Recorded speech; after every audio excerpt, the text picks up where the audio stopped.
10.000 სამუშაო ადგილი ჩვენ გვინდა, მაგრამ ჩვენ დღეს არა ვართ მზად იმისათვის, რომ მე გეტყვით თქვენ, რომ წამოდით, მაქვს ვაკანსია თქვენთვის, მე ვიმტყვით, რომ კვალიფიკაცია თქვენი აღმოჩნდება, რომ არ არის საკმარისი. ამიტომ უნდა მოხდეს სასწრაფო წესით იმ პროფესიების, რომელიც დაგჭირდება მომავალში, იმ პროფესიების ადამიანებს გადამზადება, თქვა საშუალო ჩემი ასაკისა და უფროსი ასაკის უფრო ადამიანებისათვის, რომლებსაც კარგი პროფესიები ჰქონდათ და დღეს დაკარგული აქვს კვალიფიკაცია, მათი გადამზადება, ახალგაზრდების სპეციალურად შერჩევა მომზადება.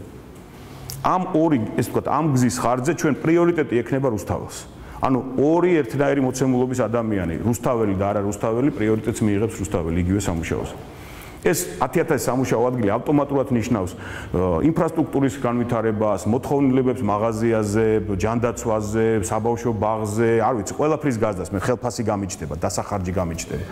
ეს ავტომატურად ნიშნავს ბიუჯეტის გაზდას. ორს რო ვამბობთ ბიუჯეტს, ვითვალისწინებთ იმ მახინჯ დღევანდელ კანონმდებლობას, რომლითაც მთელ თანხას ეზიდება ცენტრალური ბიუჯეტი და ჩვენ რაღაც ადგილობრივ მოსაკრებელს გვიტოვებენ. გვაქვს იქაც რესურსი.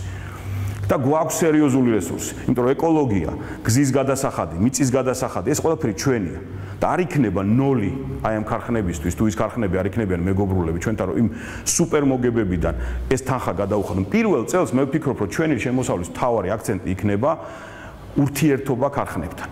პირველ წელს